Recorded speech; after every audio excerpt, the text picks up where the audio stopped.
Erizuba abantu abarukurenga muri igana 20 nubo bacera hambuga nkuru za district ya Ntungamo okutorana mu barayita bo mahega UPDF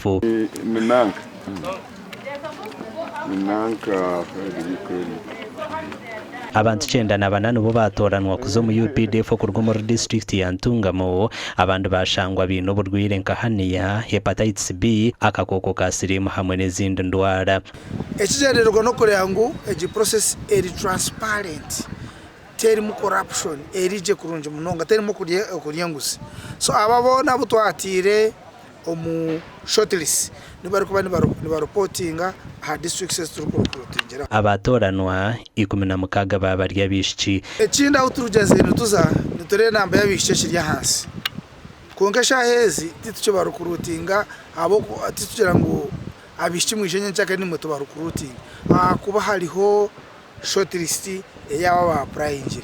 omwe wo mission twantu bashaba ni mwabishiki mbasa kwijo mahe kandi musaving kandi ekikuru no kukora okagire mche mirungi okarema kuzomu okuba niyo wabantu abo yago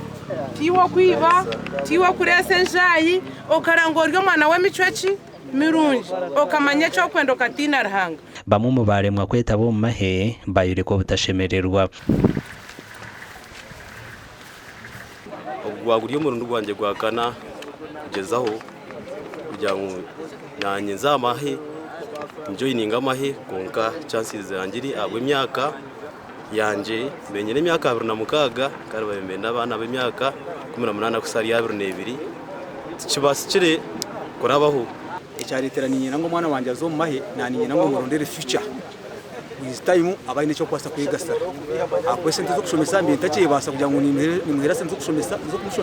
ngene cyo nashamwe kwa kuzo mahe amahe government yamushashuraje na bakayirondera future yesi yabaje ayirebera konka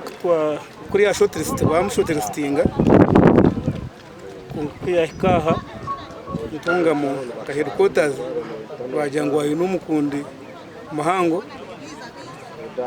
kandi umukundi muhango bajangwa kubasa kubago ayine kansa abantu 188 okurwa muri district sine ya Kabare Rubanda Kisoro amwe na Rukiga nyuma abazeno bo batorinwo kuzo mu UPDF aba 126 babiri bari abashija dero 22 bari abakazi kandi mu Rubanda aha abantu 36 babiri nibenda mwenda tubarebecereho okutora nabo kuzo mahe no kugumizamo aha bwa TV West and area Sertugusa.